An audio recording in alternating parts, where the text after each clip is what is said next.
ओम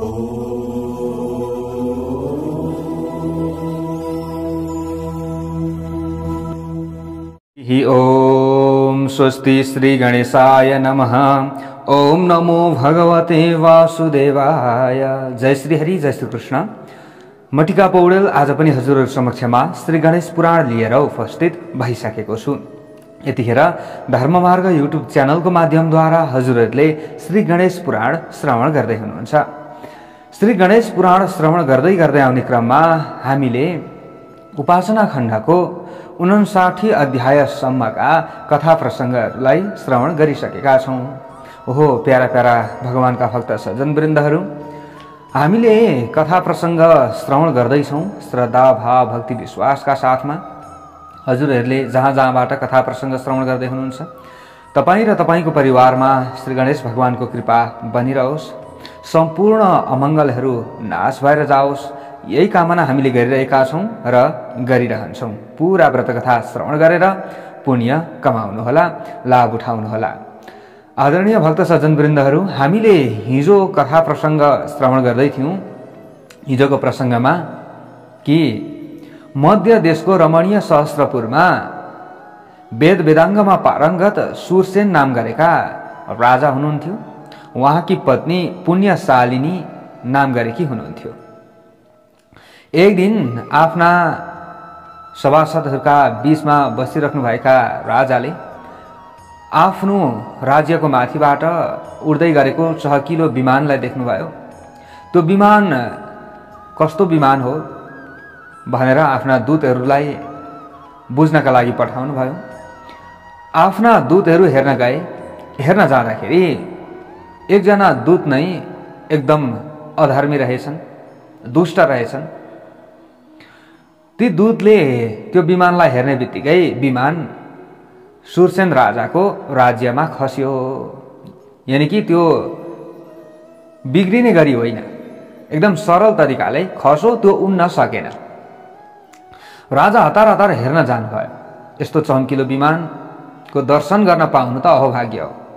तुरुन्त जानुभयो। गएर हेर्दा राजा इन्द्रलाई देख्नुभयो। देवताहरूका बीचमा शोभायमान हुनुभएका इन्द्रदेवलाई देखिसकेपछि प्रणाम गर्नुभयो। त्यहाँ केही संवादहरू भएका थिए, त्यो हामीले हिजो श्रवण गरिसकेका छौं। त्यसपछाडि सुरसेनले सोध्नुभयो, राजन तपाई कहाँबाट कहाँ जाँदै हुनुहुन्छ, कताबाट कता आउँदै हुनुहुन्थ्यो? हे देवराज इन्द्र, हे भगवान, के कारणले गर्दा हजुरको यो विमान खसो भनिसकेपछि इन्द्रदेवले भ्रुसुण्डी ऋषिको बारेमा सबै वृत्तान्त बताउनु भएको थियो। म भ्रुसुण्डी ऋषिको दर्शन गर्नका लागि गएको थिएँ।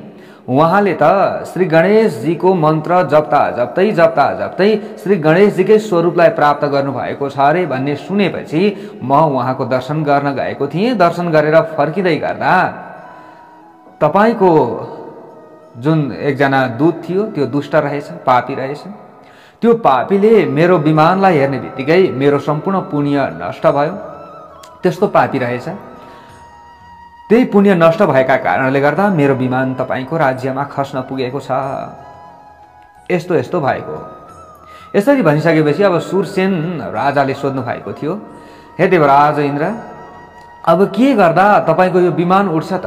त्यो उपाय बताइबक्सियोस्, म त्यो उपाय गर्न तयार छु भनेपछि इन्द्रदेवले भन्नुभयो, हे सुरसेन राजा, यदि तपाईको राज्यमा कोही पनि संकष्ट चतुर्थीको व्रत गर्नेवाला व्यक्ति छन् र उसले मलाई त्यो पुण्य अर्पण गरिदिन्छन् भने मात्र यो मेरो विमान उड्न सक्दछ, नत्र म पुण्यहीन भएको छु, म शक्तिहीन भएको छु त्यो दुष्ट दूतको दृष्टि पर्नाले। त्यसैले अब संकष्ट चतुर्थीको यदि व्रत कसैले गरेको छ र उसले गरेको पुण्य मलाई अर्पण गर्छ भने मात्र यो मेरो विमान उड्न सक्दछ, नत्र यहाँ हजारौं महान बलशाली पुरुषहरू आएर यो विमानलाई जतिसुकै उठाएर उडाउन खोजे पनि उड्नेवाला छैन भनेपछि सुरसेन राजा छक्क पर्नु भएको थियो। के हो त संकष्ट चतुर्थी भनेको? यसको व्रत कस्तो छ भनेर उहाँले सोध्न थाल्नुभयो। त्यसपछाडि त्यसको महिमाका बारेमा इन्द्रदेवले सबै कुरा बताउँदै हुनुहुन्थ्यो। सङ्कष्ट चतुर्थीको व्रत यदि कसैले गर्दछ भने उसका सारा पापहरू नाश भएर जान्छ र त्यो पुण्य आफ्ना पितृहरूलाई कसैले दिन्छ भने आफ्ना पितृहरू पनि उद्धार हुन्छन् भनेको प्रसङ्ग पनि इन्द्रदेवले सुरसेन राजालाई श्रवण गराइराख्नु भएको छ। भृगु ऋषिले सोमकान्त राजालाई श्रवण गराइराख्नु भएको छ भने ब्रह्माले उनै भगवान श्री पितामह ब्रह्मदेवले वेदव्यासजीलाई यो कथा प्रसङ्ग श्रवण गराउँदै हुनुहुन्छ। अब सङ्कष्ट चतुर्थीको व्रत गरेर कसले कसलाई उद्धार गरेको थियो त भन्ने प्रसङ्गमा इन्द्रदेवले सुरसेन राजालाई अगाडि बताउँदै हुनुहुन्थ्यो कि जो भ्रुसुण्डी थिए, भ्रुसुण्डीले स्वयं श्री गणेशजीको स्वरूपलाई प्राप्त गरे तापनि उनका पिताहरू, उनका पुर्खाहरू, उनका पिता माता र आफन्तहरू सबै नरकमा परिरहेका थिए। यो दृश्य नारदजीले देख्नु भएको थियो। कसरी देख्नुभयो त भन्दा एकजना कृतवीर्य नाम गरेका राजा हुनुहुन्थ्यो। उहाँका सन्तान भएनन्। उहाँले आफ्ना सम्पूर्ण राज्यकोषलाई मन्त्री समक्ष जिम्मा लगाएर उहाँ वनमा जानुभयो, कठोर तपस्या गर्न लाग्नुभयो। यो तपस्या देखेर देवराज इन्द्र पनि छक्क पर्नुभयो।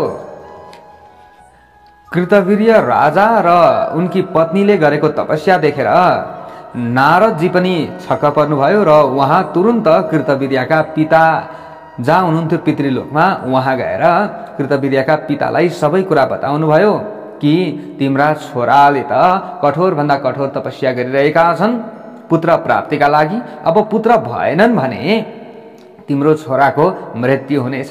छोराको मृत्यु भइसकेपछि तपाईहरू पनि अधोगतिमा पर्नुहुनेछ, तपाईहरूको पनि अधोगति हुनेछ। किनभने सन्तान हुँदैनन्, त्यहाँबाट उल्टा पिण्ड पानी दिने कोही पनि हुँदैनन्। त्यस पछाडि तपाईहरूले पनि दुःख पाउनु पर्नेछ, तपाईका छोरा कृतवीर्यले पनि दुःख पाउनेछन्। त्यसैले केही न केही उपाय गरिबक्सियोस् भनेर नारदजीले कृतवीर्यका पितालाई पितृलोकमा गएर भनिदिनु भएको थियो। अब त्यहाँ भनेर यसो फर्किँदै गर्दा भ्रुसुण्डी ऋषिका माता पिता अनि आफन्तहरू, छोराछोरीहरू नरकमा परिरहेको उहाँले देख्नुभयो। तुरुन्त आएर भ्रुसुण्डी ऋषिलाई बताउनुभयो नारदजीले र भ्रुसुण्डी ऋषि पनि छक्क पर्नुभयो। त्यस पछाडि नारदजीले बताउनुभयो भ्रुसुण्डी ऋषिलाई, तपाईले आफ्नो लागि मात्र मन्त्र जपिराख्नु भएको छ, पितृहरूका लागि केही पनि गर्नु भएन। त्यसैले आफूले गरेको पुण्य पितृहरूलाई अर्पण गर्नुहोस् अथवा पितृका नाममा तपाईले केही न केही कर्म गर्नुहोस् भनिसकेपछि अब भ्रुसुण्डी ऋषिले पनि पितृहरूको उद्धारका लागि श्री गणेश भगवानका नामहरूलाई उच्चारण गर्दै भगवान श्री गणेशको उनले पार्थिव मूर्ति बनाएर तपस्या गरिरहेका थिए। भगवान श्री गणेशजीकै मूर्तिका अगाडि सङ्कल्प गरे र आफूले गरेको सङ्कष्ट चतुर्थीको र श्री गणेश भगवानको मन्त्र जपेको त्यो पुण्य आफ्ना पितृहरूलाई अर्पण गरे। अनि ती अधोगति परिरहेका आफ्ना पिता माता र आफन्तहरू सबै फेरि उनीहरू स्वर्गलोक गए भनेको प्रसङ्ग हिजो हामीले श्रवण गर्दै थियौँ। र अगाडि जो कृतवीर्य राजा हुनुहुन्थ्यो, कृतवीर्य राजाले तपस्या गरिराख्नु भएको थियो र उहाँका पितालाई नारदजीले तिम्रा छोरा त अब मृत्युमा प्राप्त हुनेछन्, तपाईले केही न केही कृतवीर्यको तपाईको छोराको पुत्र जन्माउने कुनै न कुनै उपाय गरिबक्सियोस्, होइन भने समस्या पर्ला भोलि तपाईहरूलाई पनि भनेका कारणले गर्दा अब कृतवीर्य राजाका पिता पितृलोकबाट तुरुन्त ब्रह्माजीका शरणमा जानुभएको थियो। अब ब्रह्माजीले कृतवीर्यका पितालाई सङ्कष्ट चतुर्थीको बारेमा, त्यो व्रतको बारेमा बताउनु भएको थियो। बताउँदै हुनुहुन्थ्यो कि यो सङ्कष्ट चतुर्थीको व्रत यदि तिम्रा छोराले गर्दछन् भने अवश्य पनि सम्पूर्ण पापबाट मुक्त हुनेछन् र तिम्रो छोराले पुत्र पनि प्राप्त गर्नेछन् भनेर यसरी बताउनु भएको थियो ब्रह्माजीले। अगाडि गएर उहाँले अंगारक चतुर्थीको पनि चर्चा गर्दै हुनुहुन्थ्यो ब्रह्माजीले। अब यो अंगारक चतुर्थीको बारेमा चर्चा गर्दै गर्दाखेरि अब फेरि जो कृतवीर्यका पिता हुनुहुन्थ्यो, कृतवीर्यका पिताले प्रश्न गर्नुभयो। उहाँलाई खुल्दुली लाग्यो, हे ब्रह्मदेव, के हो त त्यो अंगारक चतुर्थी भनेको? त्यसको महिमा बताइबक्सियोस्। त्यो व्रत कसले गरेका थिए? संकष्ट चतुर्थीको बारेमा हजुरले बताउनुभयो। त्यो व्रत विधिभन्दा अरू विशेष कुनै पनि व्रत विधिहरू महान छैनन् भनेर बताउँदै हुनुहुन्थ्यो। हजुरले अंगारक चतुर्थीको व्रतको बारेमा पनि बताउँदै हुनुहुन्छ। तपाईले यसको कुरा पनि गर्नुभयो भनेपछि यो चाहिँ के हो त? यो पनि बताइबक्सियोस् भनेपछि अब ब्रह्माजीले अगाडि गएर भन्नुहुन्छ, अंगारक चतुर्थ्यास्तु महिमान महीपते शृणुस्व वहितो भूत्वा कथयामि समासता। अब यहाँ ब्रह्माजीले भन्दै हुनुहुन्छ, अंगारक चतुर्थी अथवा मंगल चतुर्थीको महिमा तपाईं सावधान भएर सुन्नुहोस्। म संक्षेपमा तपाईलाई बताउँदैछु। हे राजा, तपाईं कृतवीर्य राजाका पिता हुनुहुन्छ। तपाईं पनि अगाडि के हुनुहुन्थ्यो? राजा नै हुनुहुन्थ्यो। अब तपाईलाई म एउटा इतिहास बताउँदैछु। त्यो इतिहास तपाईले सुन्नुहोस् र तपाईं आफैले बुझ्नुहुनेछ कि अंगारक चतुर्थी व्रतको कति महिमा रहेको छ भनेर। संकष्ट चतुर्थीको बारेमा त तपाईले बुझिहाल्नुभयो। अब अंगारक चतुर्थीको बारेमा पनि हजुरले बुझ्नुहुनेछ। अवन्ती नगरे राजन भारद्वाजो महामुनि वेद वेदांग वित प्राज्ञ सर्वशास्त्र विशारद। कुनै समयमा अवन्ती नगरमा भारद्वाज नामक ठूला एकजना ऋषि हुनुहुन्थ्यो। वेद वेदांगका ज्ञाता हुनुहुन्थ्यो। तीक्ष्ण बुद्धि थियो। उहाँ एक दिन नदीको तीरमा बस्नुभयो र ती मुनि नदीको तीरमा बसेर कुनै व्रत गर्दै हुनुहुन्थ्यो। अब व्रतको अवसरमा तिनले एउटी राम्री अप्सरालाई देख्नुभयो। अप्सराको रूप लावण्यबाट विमुग्ध भएका जो भरद्वाज ऋषि हुनुहुन्थ्यो, भरद्वाजका मनमा काम घृणा गर्ने तीव्र इच्छा पैदा भयो। काम बाणको प्रहारबाट विह्वल भारद्वाज ऋषि एकाएक भुइँमा लड्नुभयो। काम वेदनाका कारण व्याकुल हुनुभएका ती ऋषिको सहसा तेज पतन भयो। ऋषिको तेज पृथ्वीको छिद्रमा पर्यो। त्यसपछि पृथ्वीबाट 12 मासे फूल झैं रातो कान्ति भएका एउटा कुमार उत्पन्न भए। पृथ्वीले ती कुमारको प्रेम पूर्वक पालन पोषण पनि गरिन्। अंग अंगमा रातो कान्ति भएका पुत्र प्राप्त गरेर पृथ्वीले आफ्नो जन्म धन्य भएको ठानिन्। मेरो जन्म धन्य भएको छ भनेर यसरी अब पृथ्वीले पनि धरती माताले पनि यसरी ठान्नुभयो। समयको क्रममा यसरी समय अगाडि बढ्दै जाँदा कुमार बढ्दै जाँदा 7 वर्षका भए। त्यस उमेरमा तिनले एक दिन आफ्नी माता पृथ्वीसँग अनेक प्रश्न गर्न पुगे। हे माता, हे आमा, म मनुष्यको शरीर लिएर हजुरको काखमा बढिरहेको छु। मेरो शरीरमा रातोपन कसरी आयो? मेरा पिता को हुनुहुन्छ? यसबारे मलाई बताइबक्सियोस्। अविलम्ब जानकारी दिनुहोस्। अब पृथ्वीले अगाडि गएर भन्न लागिन्, भारद्वाज मुनेरेतः स्खलितं मयि संगतं ततो जातो शिरे पुत्र वर्धितोऽसि मया शुभम। भारद्वाज मुनिको तेज पतन भएपछि त्यो तेज मेरो गर्भमा प्रविष्ट भएको थियो। त्यसै तेजद्वारा तिमी मेरो काखबाट उत्पन्न भएका हौ र मैले पुत्रवत तिम्रो पालन पोषण गरेकी छु। अब बालकले अगाडि गएर भने, तर्हि तं मे मुनिम मातर दर्शयस्व तपोनिधिम। त्यसो भए हे आमा, हे माता, मलाई तपोनिधि ती भारद्वाजसँग भेट गराइदिनुहोस्। म उहाँसँग भेट गर्न चाहन्छु, म भेट्न चाहन्छु। अब ब्रह्माजी अगाडि गएर भन्दै हुनुहुन्छ कृतवीर्यका पितालाई, तमादाय तदा देवी भारद्वाजम जगामकुः। ब्रह्माजीले यो कथा वेदव्यासजीलाई पनि बताइराख्नु भएको छ।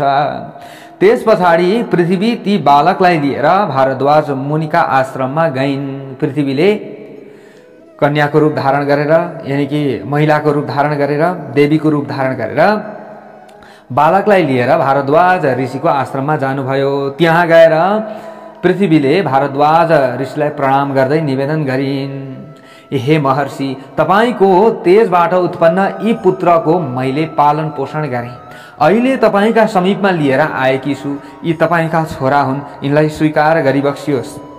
पृथ्वीको जब यस्तो निवेदन सुनिसकेपछि भारद्वाज ऋषिले पृथ्वीलाई तिम्रो काम पूरा भयो, तिमी जाऊ भनेर आज्ञा दिनुभयो। त्यस पछाडि पृथ्वी पनि आफ्नो धामतर्फ फर्किन्।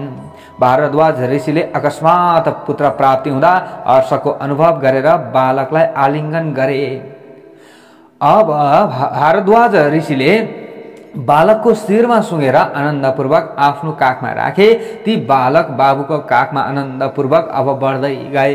एक दिन भारद्वाज ऋषिले राम्रो मुहुर्त र लग्न भएको समयमा ती बालकको उपनयन संस्कार पनि गरिदिए। संस्कारपछि भारद्वाजले ती बालकलाई वेद र शास्त्रको उपदेश पनि दिए। त्यसका साथै भगवान श्री गणेशको उत्तम मन्त्रको पनि उपदेश गरे। उपदेश पछाडि प्रेमपूर्वक उहाँले भन्नुभयो, हे बाबु, तिमीले भगवानको प्रसन्नताका लागि धेरै कालसम्म श्री गणेशको अनुष्ठान गर। श्री गणेश भगवान सन्तुष्ट भएपछि उहाँले तिम्रा मनमा रहेका सम्पूर्ण कामनाहरू पूरा गरिदिनुहुनेछ। त्यसपछि ती बालक नर्मदा नदीको तटमा गए। पिताको यस्तो कुरा सुनेपछि त्यहाँ पद्मासन बाँधी इन्द्रियहरूलाई आफ्नो काबुमा राखेर भगवान श्री गणेशको ध्यान गर्दै परम मन्त्रको जप आरम्भ गरे। तपस्या गर्दा अत्यन्त दुर्बल रूपमा रहेका बालकले आहारका नाममा हावा मात्र पान गरिरहेका थिए। त्यो समयमा यसरी तिनले 1000 वर्षसम्म कठोर तपस्या गरे। 1000 वर्षसम्म तपस्या गरे। एवं वर्ष सहस्रं स तपस्तेपि सुदारुणं माघ कृष्ण चतुर्थ्यां त मोदये शशिनो मले। यसरी अब तपस्या गर्दै जाँदा श्री गणेशले माघ कृष्ण चतुर्थी तिथिका दिन निर्मल चन्द्रमाको उदय भएपछि तिनलाई आफ्नो दिव्य रूप देखाउनु भयो।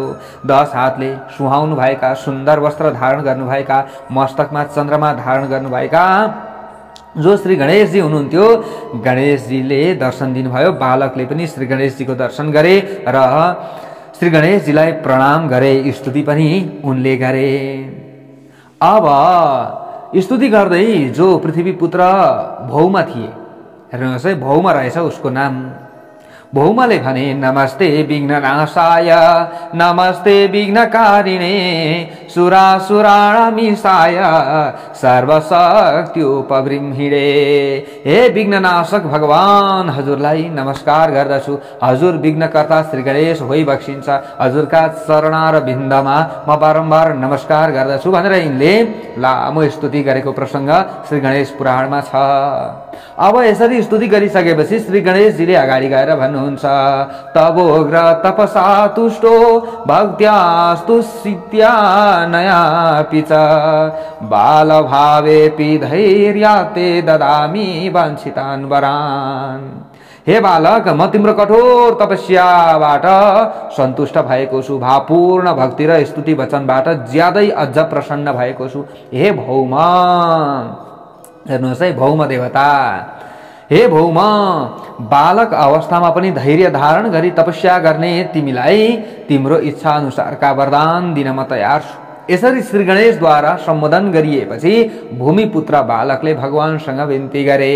भौमले अगाडि गएर भने, हे उत्तम देवता, धन्या दृष्टिर जननमपि मे दर्शनाते सुरेश धन्यं ज्ञानं कुलमपि विभो भूषशैलाद्य धन्या धन्यं चैतद सकलमपि तपोेन दृष्टोऽखिलेशो धन्या वाणी वसति रति यया संस्तुतो मूढभावात्। आज मेरा आँखा धन्य भएका छन्। हजुरको दर्शन पाएर जन्म पनि सफल भएको छ। हे सर्वव्यापक, मेरा ज्ञान र कुल धन्य भएका छन्। आज वन एवं पर्वतले सुहाएकी यी पृथ्वी पनि धन्य भएकी छन् र मेरो सम्पूर्ण तपस्या धन्य भएको छ। आज सम्पूर्ण ब्रह्माण्डका स्वामी हजुरको दर्शन पाउँदा मेरा सबै कुरा धन्य भएका छन्। म जहाँ बसिरहेको छु यो आसन धन्य रहेको छ। हजुरसँग प्रार्थना गर्ने यो वाणी पनि धन्य भएको छ। जसले आफूमा अज्ञान हुँदा पनि हजुरको स्तुतिमा सहयोग गरेको छ, त्यस वाणीको महिमा अपरम्पार छ। हे देवताहरूका स्वामी, हजुर सन्तुष्ट हुनुहुन्छ भने मेरो स्वर्गमा बास होस्। स्वर्गमा बास होस्, मैले देवताहरूका साथमा रही अमृत पान गर्न पाऊँ। हे सर्वव्यापक परमेश्वर, मेरो कल्याणकारी भौम भन्ने नाम तिनै लोकमा प्रसिद्ध होस्।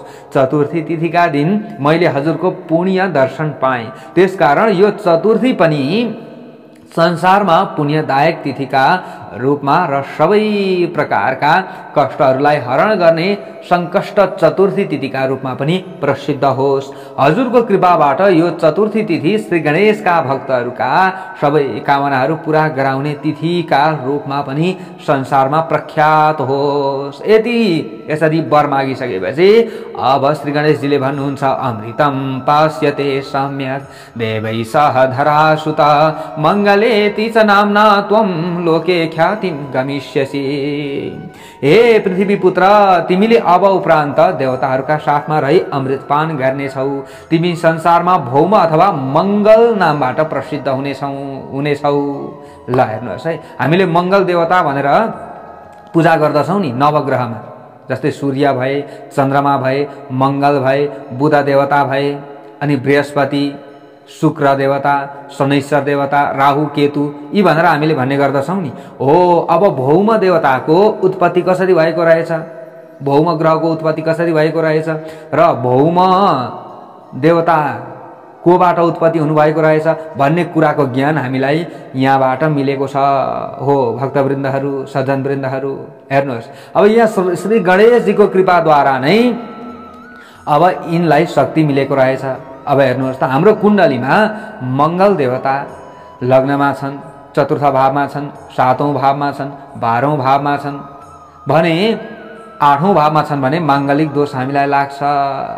अब राहु केतुसँग गएर बसेका छन् भने अंगारक योग हुन्छ हाम्रो कुण्डलीमा। यस्ता विविध योगहरू हुन्छन्।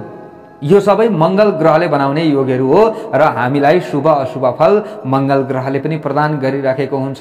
माङ्गलिक दोष छ भने दाम्पत्य जीवन कष्टकर हुन्छ, माङ्गलिक दोष छ भने 2 विवाहको योग बन्छ। 2 मात्रै होइन, 2, 4 जति पनि त्यहाँ कुण्डलीमा भएका योग अनुसार त्यो अवस्था सृजना हुन्छ।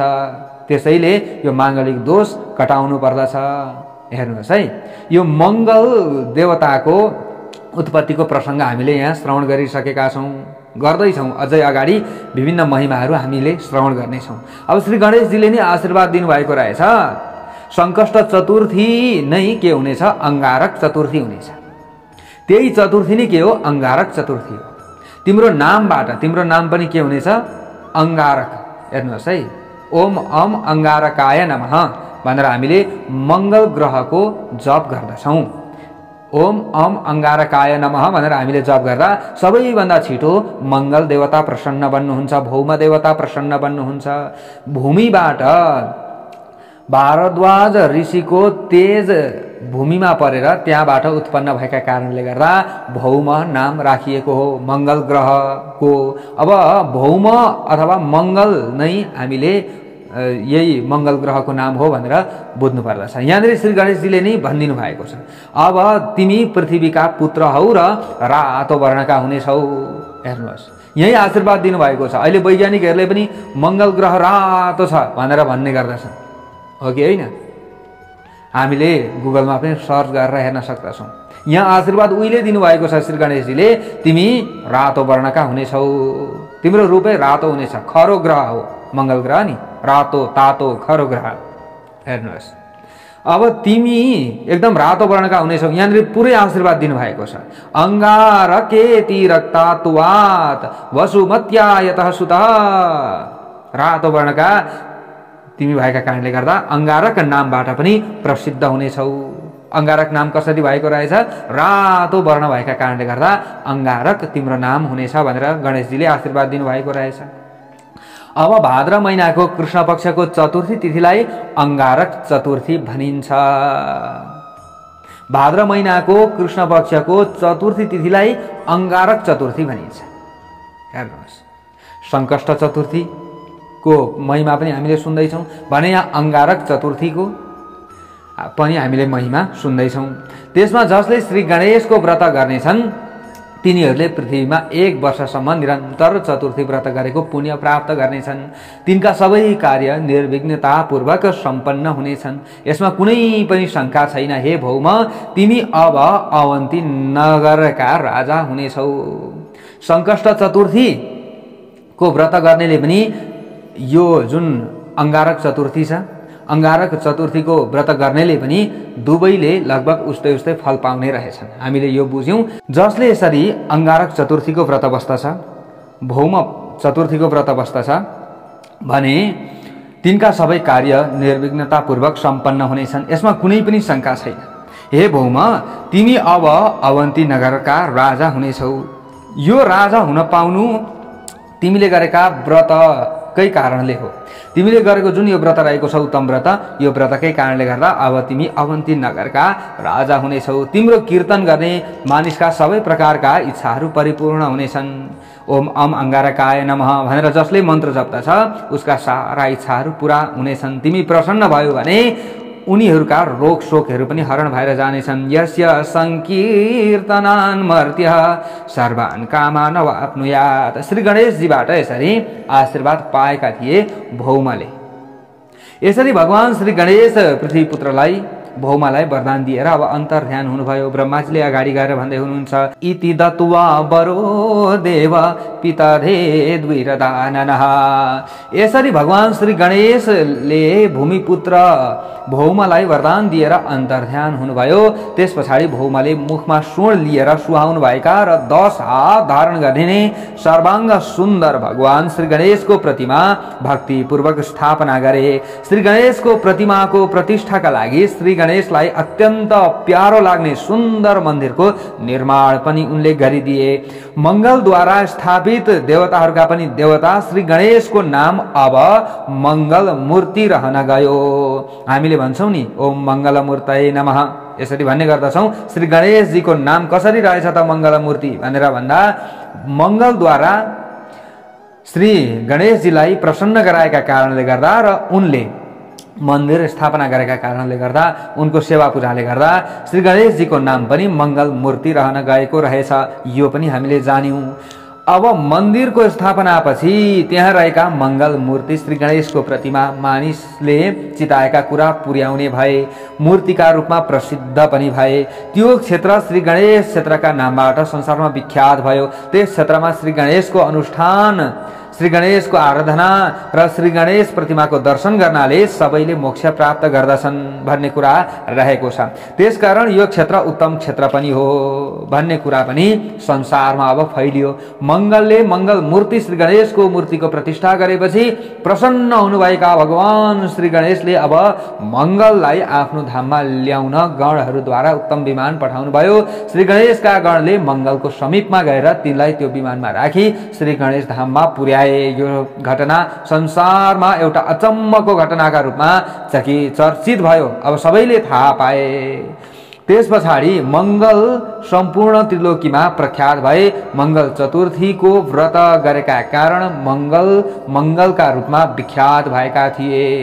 भौमले पनि मंगल चतुर्थीकै व्रत गरेका कारणले गर्दा उनले अब संसारमा विख्यात हुन पाए।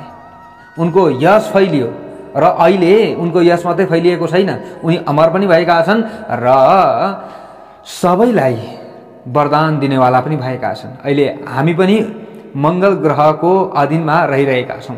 मंगल ग्रह बिग्रेको छ भने हामीलाई विभिन्न तनावहरू आउँछ। त्यसकारण तिनले स्वर्गमा गई देवताहरूका साथमा बसेर अमृत पान गर्ने अवसर प्राप्त गरे र चतुर्थी तिथिमा मंगलबारको संयोग हुँदा त्यस तिथिलाई मंगल चतुर्थी अथवा संकष्ट चतुर्थी पनि भन्ने गरिन्छ। जुन मंगल चतुर्थी हो, यो मंगल चतुर्थीलाई नै संकष्ट चतुर्थी पनि भन्ने गरिन्छ, अंगारक चतुर्थी पनि भन्ने गरिन्छ। यसरी मंगल चतुर्थीलाई विभिन्न नामले अब पुकार्न थालियो। अंगारक चतुर्थी, संकष्ट चतुर्थी, भौम चतुर्थी, यी कुराहरू यसरी बताइयो। अब त्यसरी भन्ने गरिन्छ, चिताएको कामना पूरा गर्ने हुँदा मंगलले स्थापना गरेका मंगल मूर्ति श्री गणेश संसारमा चिन्तामणि श्री गणेशका नामबाट पनि प्रसिद्ध हुनुभयो।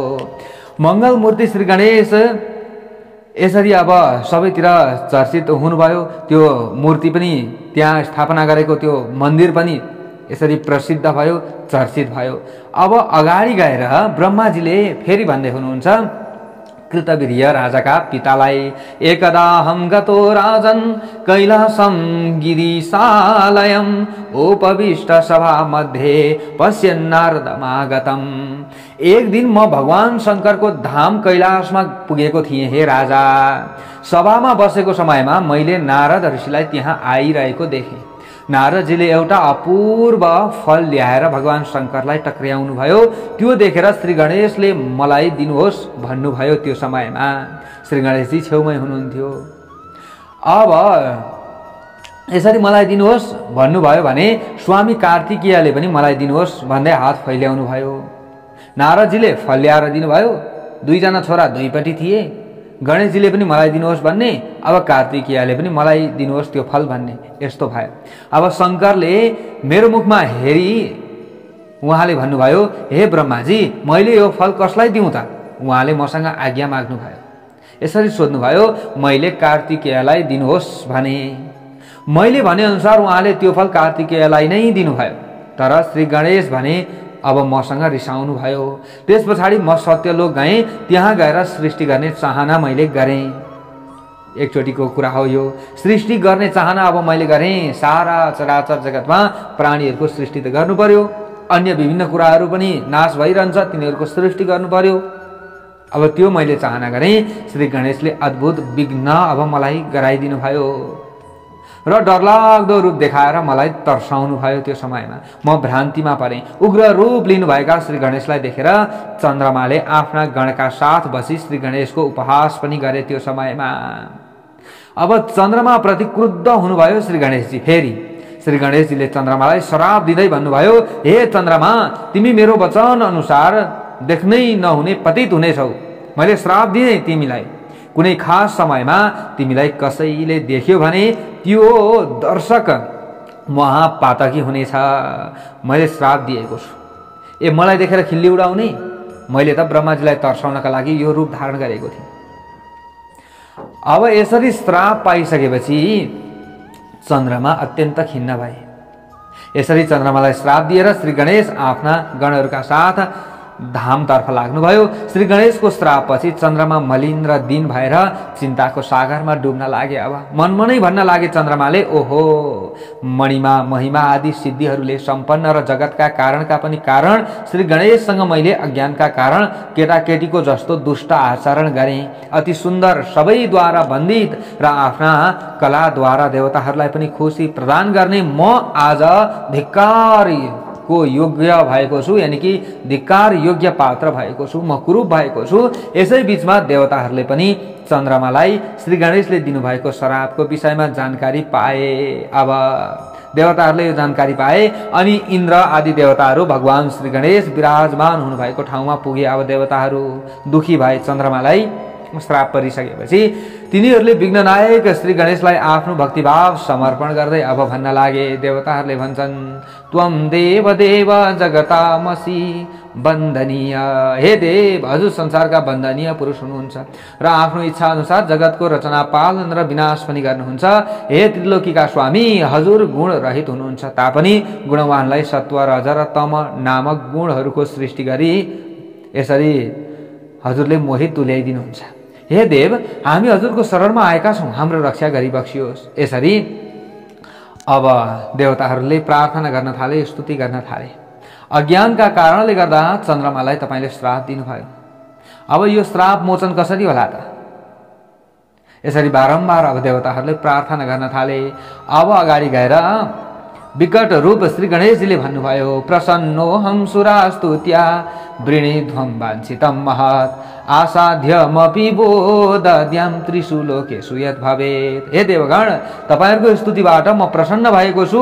आफूले चाहेको वरदान स्वीकार गर्नुहोस्। तीनै लोकमा रहेका कुनै पनि विषयको प्राप्तिका लागि व्यक्त गरिने दुर्लभ र असाध्य कामना पनि म पूरा गर्नेछु। के चाहिएको छ?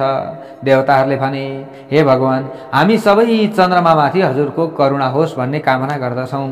हजुरको करुणा भएमा हामी सबैको कल्याण हुनेछ र अनुगृहित पनि हामी हुनेछौँ। भनेपछि अब श्री गणेशजीले अगाडि गएर भन्नुहुन्छ, हे देवतागण, 1 वर्ष अथवा त्यसको आधा अथवा त्यसको पनि आधा समय चन्द्रमा अदर्शनीय नै हुनेछन्। मेरो यो श्राप मिथ्या हुने छैन। बरु अरू वर तपाईहरूले कुनै पनि माग्नुहोस्। अब उसलाई त मैले श्राप दिइसकेको छु, अरू वर माग्नुहोस्। त्यस पछाडि देवताहरूले भगवान गजाननलाई प्रणाम मात्र गरी केही बोल्न सकेनन्। विकट रूप भगवानले तिनलाई भावपूर्वक अब भन्नुभयो, हे देवतागण, तपाईहरू मेरो वचनलाई प्रमाणहीन र असत्य तुल्याउन किन तयार हुनुभएको छ? मैले त श्राप दिइसकेको छु। अब के यो श्राप फेरि मैले आफूले फिर्ता लिउँ कि यो मेरो श्राप नै लाग्दैन भन्ने तपाईहरूले चाहिँ यो किन बनाइराख्नु भएको छ? मेरो श्राप त लाग्छ जसरी पनि, तर तपाईहरूले यो प्रमाणित गर्न खोज्दै हुनुहुन्छ। तपाईहरूको यो अवस्था देखेर शरणागत हुनुभएका तपाईहरूलाई त्याग्न असमर्थ छु म। मेरो पर्वत बरु चलायमान हुन सक्छ, सूर्य खस्न सक्छ, आगोको स्वभाव शीतल हुन सक्ला र सागरले मर्यादा नाग्न सक्लान्, तर मेरो वचन मिथ्या हुनेवाला छैन। मेरो चलेत पतेत सूर्यो बन्ही शीतो भवेत यदि। यी सबै कुरा साँचा हुन्, यसमा कुनै पनि मिथ्या छैन। तैपनि तपाईहरू मेरो कुरा एउटा सुन्नुहोस्। म एउटा कुरा गर्न तपाईहरूसँग तयार छु कि तपाईहरू यो मेरो कुरा सुन्नुहोस्। भाद्र शुक्ल चतुर्थ्याम यो ज्ञानतो पिवा अभिशापी भवे चन्द्र दर्शनाद भृष दुःखभाग। भाद्र शुक्ल चतुर्थीका दिन जसले जानी नजानी चन्द्रमाको दर्शन गर्नेछ त्यो मानिस अभिशप्त हुनेछ र दुखी पनि हुनेछ। चन्द्रमालाई मैले श्राप दिएको छु, यो मेरो श्राप त मिथ्या हुन सक्दैन। अब त्यसमा पनि भाद्र शुक्ल चतुर्थीका दिनमा यदि कोही पनि मानिसहरूले चन्द्रमाको दर्शन गर्छन् भने उनीहरूलाई सङ्कट आइलाग्दछ। त्यसका लागि केही न केही उपाय गरिहाल्नु पर्दछ तत्काल। अब यो पनि चन्द्रमालाई श्राप रहनेछ र चन्द्रमालाई मात्रै श्राप होइन कि चन्द्रमाले मेरो खिल्ली उडाएका छन्, उसलाई पनि दर्शन अरूले गर्न नपाउन्। यो त मैले जहिले तहिले भनेको थिएँ, तर अब भाद्र शुक्ल चतुर्थीको दिनमा मात्र उसलाई यो मैले श्राप दिएको छु। अन्य समयमा अरूले देख्न सकुन्। हे देवता हो, तिमीहरूले स्तुति गर्यौ, अब यति चाहिँ होस् न त। श्री गणेशजीले भन्नुभयो।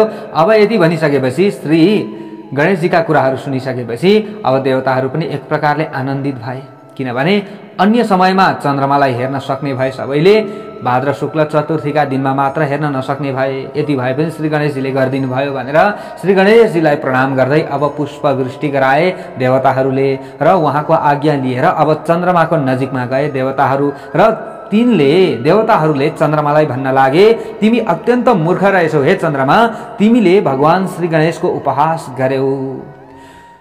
तिमी आफू सुन्दर छु भनेर होला श्री गणेशजीको अपमान तिमीले गरेका छौ। यो ठुलो अपराध गर्यौ।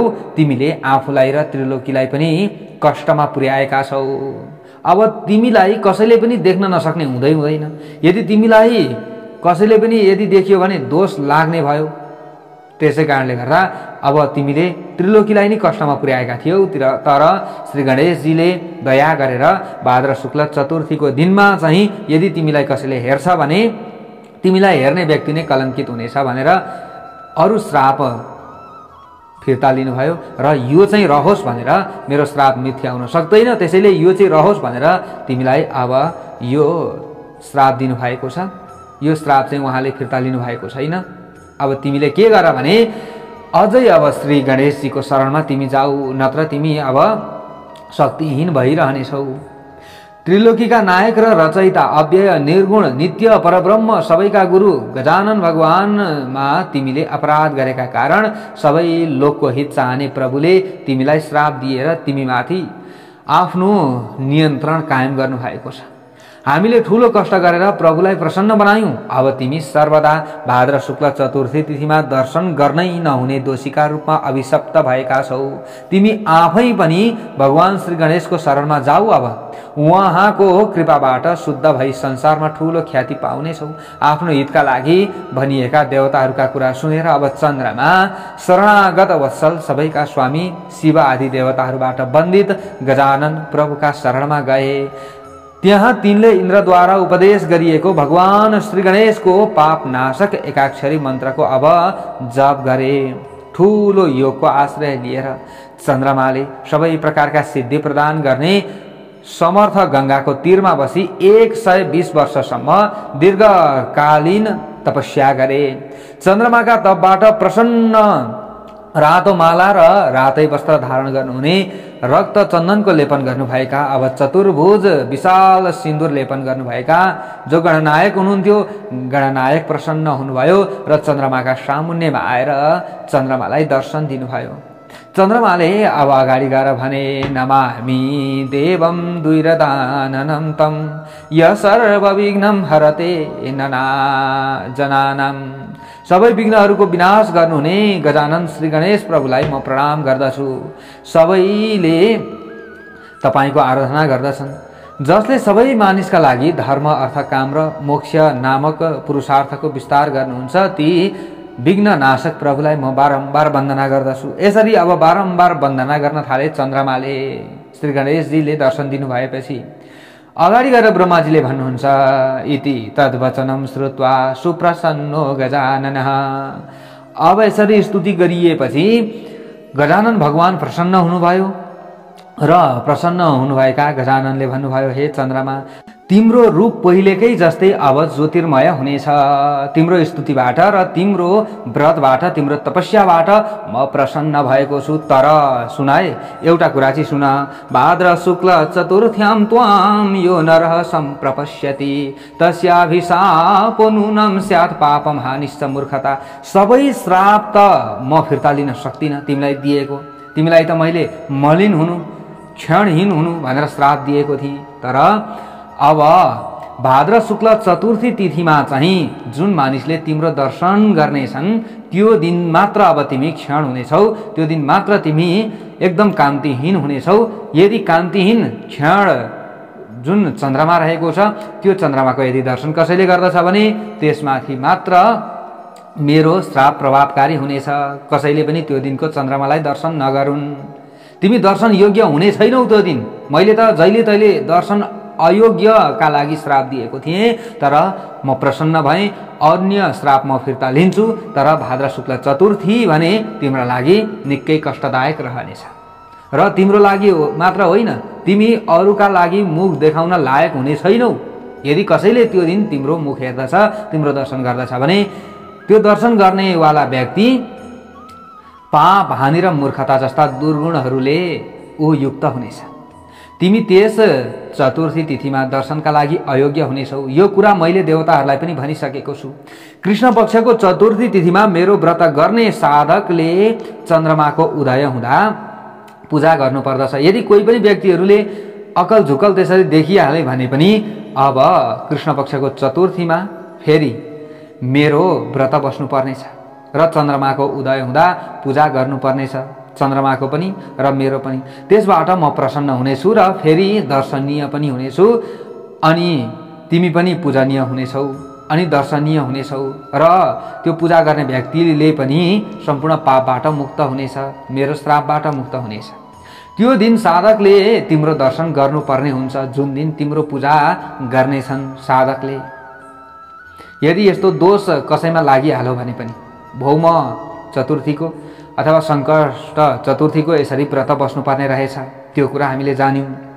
अब हे चन्द्रमा, तिमी प्यारा छौ। अब मेरो निधारमा अब तिमी बस। तिमीलाई म निधारमा धारण गर्नेछु। अब हरेक महिनाको कृष्ण पक्षको द्वितीय तिथिमा तिम्रो आराधना कल्याणकारी हुनेछ। यसरी वरदान प्राप्त गरेर चन्द्रमा पहिले जस्तै अब कान्ति सम्पन्न भए। कान्तिहीन भएका थिए, अब कान्ति सम्पन्न भए। चन्द्रमाले देवता ऋषिहरूका साथ भगवान श्री गणेशको वरद मूर्तिको स्थापना गरे। अब ती मुनि र देवताले ती वरद मूर्ति श्री गणेशलाई भालचन्द्रको नामबाट सम्बोधन गरे। अब श्री गणेशजीको अर्को नाम के भयो? भालचन्द्र भयो। ल हेर्नुहोस् है, अब भालचन्द्र भगवान श्री गणेशको मूर्ति प्रतिष्ठापछि चन्द्रमाले सुवर्ण र रत्नले झकिझकाउ सुन्दर मन्दिर बनाए। त्यहाँ रहेर षोडशोपचारले भक्तिपूर्वक भगवान भालचन्द्रको पूजा गरे। त्यसपछि सबै देवता र मुनिले भने यो क्षेत्र संसारमा एकदम सिद्ध क्षेत्र हुनेछ र सिद्ध क्षेत्रका नामबाट विख्यात हुनेछ र यहाँ आई व्रत गर्ने मानिसहरूले सबै प्रकारका सिद्धि प्राप्त गर्नेछन्। त्यसपछि देवता र मुनिहरू श्री गणेशलाई प्रणाम गरी सहर्ष आफ्ना धामतर्फ लागे। अब त्यस पछाडि भगवान भालचन्द्रको अन्तर ध्यानपछि प्रसन्न भएका चन्द्रमा आफ्नो कलामय स्वरूप धारण गरेर मात्र चन्द्रलोकतर्फ त्यस पछाडि फर्किए। अब यहाँ कृतवीर्यका पिताले फेरि प्रश्न गर्दै हुनुहुन्छ। चतुर्थ्यां कृष्ण पक्षे तु भक्ति चन्द्रोदये यतः क्रियते तन्निमित्तं यत् पृष्ठं तन्मे निरूपितम्। कृष्ण पक्षको चतुर्थी तिथिमा चन्द्रोदय हुँदा कुन कारणले भक्ति गरिन्छ त्यसबारे प्रश्नको उत्तर सुन्ने मौका पायौं। श्री गणेशलाई दुबो किन अर्पण गरिन्छ त? त्यसको कारण बताउनुहोस्। फेरि श्री गणेशलाई किन दुबो अत्यन्त प्यारो लाग्दछ त? यस प्रश्नको पनि उत्तर हजुरले दिनुपर्दछ। यो पनि उत्तर दिनुहोस्। यसरी अब कृतवीर्यका पिताले सोध्नुभयो। ब्रह्माजीले अगाडि गएर भन्दै हुनुहुन्छ कृतवीर्य राजाका पितालाई। उहाँले भन्दै हुनुहुन्छ, हे राजा, उहिले एउटा सुन्दर नगरी थियो। त्यो नगरीको नाम थियो जाम्बा। त्यहाँ सुलभ नामक एकजना क्षत्रिय बस्ने गर्दथे। ती क्षत्रिय अत्यन्त गुणी पनि थिए, दानी पनि थिए, धनी पनि थिए, विवेकी पनि थिए र समदम सम्पन्न थिए। तिनी श्री गणेशजीका भक्त पनि थिए। नित्य श्री गणेशजीको उनले पूजा गर्दथे र स्तोत्रहरूको पाठ पनि गर्दथे। तिनकी भार्याको नाम थियो सुमुद्रा। ती अत्यन्त सौन्दर्य र गुणका कारण अत्यन्त प्रसिद्ध थिइन्। सुमुद्रा विशिष्ट सुन्दरी पतिव्रता पनि थिइन्। अब ती सुमुद्राले आफ्ना घरमा आएका पाहुनाहरूलाई कहिले पनि उनले हेला गर्दिनथिन्, सेवा गर्दथिन्। ती सबै पतिव्रताहरूकी मान्या र उत्तम व्यक्तित्वकी स्वामिनी पनि थिइन्। एक दिन दुवै दम्पति स्नान गरी निर्मल भएर पुराण सुन्ने मनोयोगका साथ बसिरहेका थिए। अब श्री गणेश पुराण सुन्नु पर्यो भन्ने इच्छाले बसिरहेका थिए। त्यस बेला त्यहाँ भिक्षाको अभिलाषा गर्ने मधुसूदन नामक ब्राह्मण आइपुगे। ती ब्राह्मण परमेश्वरको चिन्तनमा तत्पर थिए र दरिद्र पनि थिए। दरिद्र भएका कारण मैला र फाटेका वस्त्र धारण गर्दा पनि नग्न झैं देखिन्थे। सुलभ क्षत्रियले तिनलाई देखेपछि हर्षपूर्वक प्रणाम गरे। तर अचानक मोहको आवेशमा आएर उत्तम ब्राह्मणलाई खिसी गर्दै उनी हाँस्न पुगेछन्। त्यो समयमा अब सुलभले उपहास गरेर ती ब्राह्मण क्षुब्ध भए र तिनले सुलभलाई श्राप दिए। तिनले रिसले राता आँखा गराउँदै भने, तिमी दुर्बुद्धि भएका क्षत्रिय रहेछौ। मलाई दरिद्र दुखी देखेर, मलाई एकदम कष्टमा परेको देखेर तिमीले दाँत देखाएर हाँसेका छौ। त्यसकारण तिमी सधैँ हलो तान्ने जस्ता दुःखको काम गर्नुपर्ने स्वभाव भएको गोरुको योनिमा प्राप्त हुनेछौ। मैले यो श्राप दिएँ। अब तिमीलाई, तिमी गोरुको योनिमा प्राप्त हौ। आफ्ना श्रीमानमाथि यसरी परेको श्राप सुनेर क्षत्रिय पत्नी सुमुद्रा अत्यन्त दुखी पनि भइन् र एक प्रकारले रिसले चुर पनि भइन्। अब खुट्टाले कुल्चिएकी नागिनी झैं क्रुद्ध भएर तिनले ती ब्राह्मणलाई श्राप दिँदै भनिन्, हे दुष्ट ब्राह्मण, तिमीले विवेक गुमाएर मेरा पतिलाई श्राप दिएका छौ। त्यसकारण तिमी पनि गधाको रूप लिई सधैँ बिष्टा खाएर बस। सुमुद्राको श्राप सुनेर ब्राह्मणले पनि तिनलाई फेरि श्राप दिए। हे सुमुद्रा नारी, हे सुमुद्रा नारी जाति भएर पनि तिमी धेरै बाठी हुँदी रहेछौ। बाठी हुँदै तिमीले मलाई श्राप दियौ। अब तिमी पनि चाह, अब तिमीलाई पनि म श्राप दिन्छु। मलाई श्राप दिएका कारण तिमी दरिद्र र मलमूत्रको आहार गर्ने अमङ्गलमय स्वभाव भएकी दोषी चाण्डाली अब हुनेछौ। मैले तिमीलाई यो श्राप दिएँ। यसरी एकले अर्कालाई श्राप दिएपछि ती दुवै दुर्लभ मानव योनि त्याग गरी श्राप अनुसार आफूले जुन जुन श्राप पाएका थिए त्यही त्यही योनिहरूमा जन्म लिन विवश भए। अब सुलभ क्षत्रिय हलो तान्ने गोरु भएर जन्मिए। ब्राह्मणको श्रापका कारण तिनलाई गोरुको रूपमा रहँदा कहिले विश्राम प्राप्त भएन। मधुसूदन ब्राह्मण पनि गधाको योनिमा जन्मे। क्षत्रिय पत्नी सुमुद्रा पनि प्राणीको हत्या गर्ने, दरिद्र, वरिपरि पिशाच लिएर हिँड्ने, विष्टा एवं मलमूत्र खाने अत्यन्त रुखो शरीर भएकी, लामा लामा दाँत हुनाले विकृत र भयंकर अनुहारकी दुष्टा चाण्डाली भइन्। कुनै दिन यताउति भौतारिएकी ती चाण्डालीले नगरको दक्षिण भागमा एउटा अनौठा साना नाना थरीका रुख र लहराहरू एवं अनेक किसिमका चराचुरुङ्गीले घेरिएको भगवान श्री गणेशको मन्दिर देख्न पुगिन्। त्यहाँ श्री गणेशका उपासक योगीहरू नियममा रहेर मन्त्रको अनुष्ठान गर्दै थिए।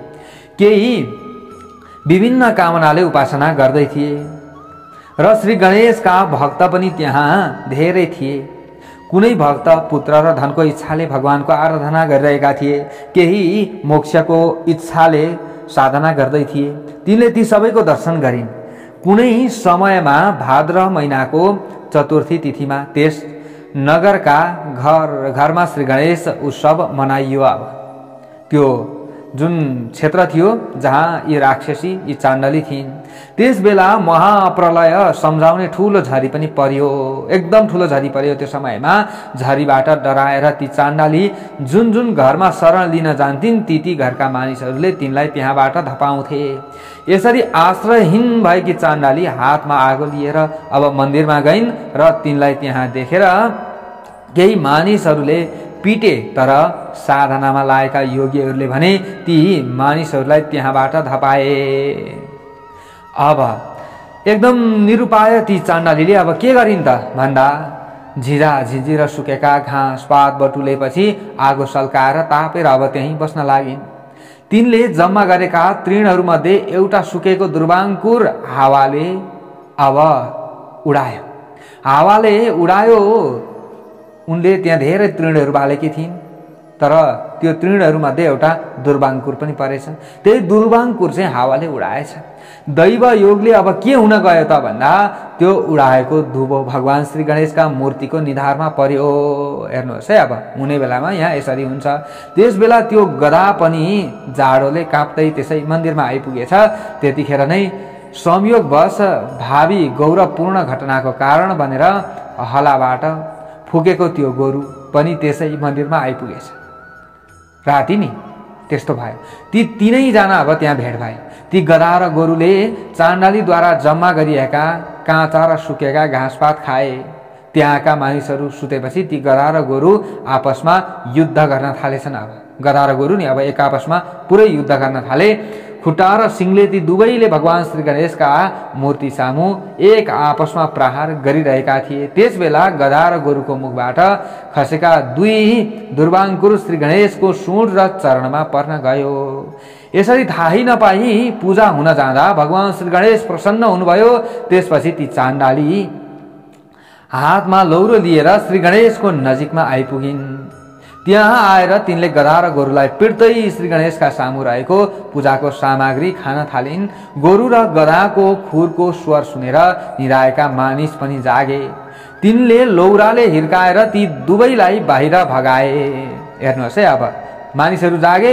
मानिसहरू जागिसकेपछि अब लौराले हिर्काएर ती दुवै गधा र साँडेलाई बाहिर भगाए। मुड्की र कुहिनाले चाण्डालीमाथि पनि प्रहार गरी तिनलाई पनि बाहिर भगाए। अब मानिसहरूले अब भागिरहेकी चाण्डालीलाई वरपरका मानिसहरूले ढेला र ढुङ्गाहरूले हानेर लखेटिरहेका थिए। त्यो समयमा मन्दिरको मूर्तिमा चाण्डाली र गधाको स्पर्श भएको शङ्का गरेर ती मानिसहरूले तीर्थका जलले श्री गणेशको मूर्तिलाई नुहाइदिए। भक्तिपूर्वक अनेक पदार्थहरू टक्र्याएर भगवानको आराधना पनि गरे। अब के भयो त भन्दा मन्दिर बाहिर बस्ने निर्दयी मानिसहरूले गधा र गोरु र चाण्डालीलाई लौरो घुँडा र चपेटाले प्रहार गरेका थिए। यसरी गाई गोरु र चाण्डालीलाई लौराले जे भेटिन्थ्यो त्यसैले प्रहार गर्न थालिरहेका थिए। त्यहाँ भएका मनुष्यहरूले अब यसरी लौराले अथवा ढुङ्गाहरूले आफू पिटिएपछि अब यिनीहरू चिच्याउन थाले। चिच्याइरहेका तिनीहरूको आर्तनाद सुनेर अब विकट रूप भगवान श्री गणेशको मन पग्लियो र भगवानले मनमा नै भन्नुभयो, यी गोरु गधा र चाण्डालीको प्रसङ्गबाट मेरो पटक पटक पूजा भएको छ। यी सबैले जानी नजानी भए पनि एउटा एउटा दुर्वाङ्कुर मलाई चढाए, मेरो पूजा पनि गरेका छन्। यी सबै दुष्ट हुन् तापनि अज्ञानमै भए पनि यिनले मेरो धेरै पटक परिक्रमा गरेका छन्। आफू लडाईँ गर्दै भए पनि वरिपरि घुमेका थिए नि त, परिक्रमा गरेका छन्। भगवान श्री गणेशजीलाई यो लाग्यो, जसले भाद्र शुक्ल चतुर्थी तिथिमा मलाई दुबो एउटा मात्र चढाउँछ भने त्यो मेरा निमित्त अत्यन्त प्रिय हुन्छ। तर यिनीहरूले त पटक पटक लडाईँ गर्ने क्रममा ममा विभिन्न पदार्थहरू चढाउन पुगेका छन्। जसले प्रदक्षिणा गर्दछ भाद्र शुक्ल चतुर्थीका तिथिमा यो दिनमा भने त्यो मेरा लागि अत्यन्त प्रिय हुन्छ र मान्य पनि हुन्छ भने यिनीहरूले त बारम्बार परिक्रमा गरे, तसर्थ यी सबैलाई म विमानद्वारा मेरो धाममा अब पठाउँछु। यसरी विचार गरी भगवान श्री गणेशले आफ्ना गण र गन्धर्व एवं अप्सराहरू समेत रहेको वाद्यवादनका सामग्री र थरी थरीका सुगन्धित पदार्थहरूले सम्पन्न दिव्य भोगहरूले परिपूर्ण र ध्वजा पताकाद्वारा सजिएको विमान तिनीहरूलाई लिन पठाउनु भयो। हेर्नुहोस् है, अब भगवान श्री गणेशजीले कृपा गर्नुभयो। श्री गणेशकै आकार प्रकारका गणहरू अब भगवानका कृपाले सहसा दिव्य देह प्राप्त गर्ने ती गधा गोरु र चाण्डालीलाई लिन भनेर त्यहाँ आए। तिनीहरूले गधा गोरु र चाण्डालीलाई विमानमा राखी भगवान श्री गणेशको आज्ञा अनुसार अनेक थरी मानिसहरूले हेर्दा हेर्दै श्री गणेशको धाममा पुर्याए। हेर्नुहोस्, यसरी उद्धार भयो। गोरु गधा र चाण्डालीले अचानक विमानमा आरोहण गरेको देखेर धरतीका ती दर्शकहरू आश्चर्य माने। अघि आफैले ढुङ्गा मुडा गर्दै बाहिर धपाइरहेका थिए, जसलाई धपाएका थिए तिनीहरूकै उद्धार भयो त। यिनीहरू अचम्ममा पाए। केही मानिसहरूले यी तीनवटै प्राणीहरू आफ्नो पूर्वजन्मको पुण्यका कारण सद्गतिमा प्राप्त भएका हुन् भन्ने यसरी उनीहरूले विचार गरे केही मानिसहरूले। त्यसपछि त्यस मन्दिरका साधना गर्ने केही योगीहरूले ध्यान छोडेर श्री गणेशका गणका सामु गई। त्यस्ता साधारण प्राणीहरूले विमानमा आरोहण गरी श्री गणेश धाम कसरी प्राप्त गरे भन्ने विषयमा अब प्रश्न गर्न थाले। केही योगीहरू पनि थिए, मुनिहरू पनि थिए। तिनीहरूले भने यी प्राणीहरूको स्थिर धाममा कसरी प्राप्ति भयो, यी प्राणीहरूले कसरी प्राप्ति गरे यो स्थिर धामलाई? यी त अत्यन्त पातकी हुन् र यिनीहरूसँग त लेस मात्र पनि पुण्यको गन्ध छैन। हे निष्पाप गणहरू, यिनले दुर्लभ धाम कसरी पाए? हामीलाई बताउनुहोस्। हामीले त यहाँ यत्रो आराधना गरिरहेका छौँ, उपासना गरिरहेका छौँ, पूजा गरिरहेका छौँ, हाम्रा लागि वास्ता छैन भने यी प्राणीहरूको मात्र उद्धार कसरी भयो? तपाईहरूले बताउनुहोस् यो सबै कुरा। हामीलाई बताउनुहोस्, हामी जान्न चाहन्छौँ कसरी यिनीहरूले चाहिँ सद्गति प्राप्त गरे त। तपाईहरूले यदि बताउनु भयो भने हामी पनि आफ्नो ध्यान र अनुष्ठान छोडी तिनले जस्तै साधना गरी श्री गणेश धाम प्राप्त गर्नेछौँ। यो प्रयास हामी पनि गर्नेछौँ। गणेशजीका दूतहरू हो। हामीले साधना गर्न आरम्भ गरेको असंख्य समय बितिसकेको छ, तर आजसम्म भगवानको दर्शन मात्र पनि हामीले पाउन सकेका छैनौँ। हामी जस्ता विरक्त र तृण एवं हावा खाएर तपस्या गर्ने साधकले श्री गणेशको धाम कहिले पाउने? यिनीहरूले त सहज रूपमा पाए। यस विषयमा हजुरहरूले केही कुरा बताउनुहोस् भनेर अब यहाँनिर केही ऋषिहरू, केही साधकहरूले यसरी गणेशजीका जति पनि दूतहरू थिए, यी चाण्डाली र गधा अनि गोरुलाई लिन आएका दूतहरू थिए, यी दूतहरूसँग प्रश्न गर्नुभएको छ साधकहरूले। अब अगाडि यी दूतहरूले के बताउनुहुन्छ त? के गर्दा राम्रो हुने रहेछ त? के गर्दाखेरि सहजै हामीले श्री गणेशजीलाई प्रसन्न बनाउन सक्ने रहेछौँ त भन्ने प्रसङ्ग अगाडि हामीले श्रवण गर्नेछौँ। आज हजुरहरू समक्षमा केही दुबोको महिमा पनि हामीले सुन्यौँ, अगाडि पनि महत्त्वपूर्ण प्रसङ्गहरू हामीले सुन्यौँ। अब भोलि अझ काम लाग्ने प्रसङ्गहरू हामीले श्रवण गर्नेछौँ भन्दै म टिका पौडेल हजुरहरू समक्षबाट आजको भागबाट बिदा हुन चाहन्छु। भोलि भेट्ने बाचा गर्दै जय श्री हरि, जय श्री राधे, श्री गणेश भगवानको जय हो।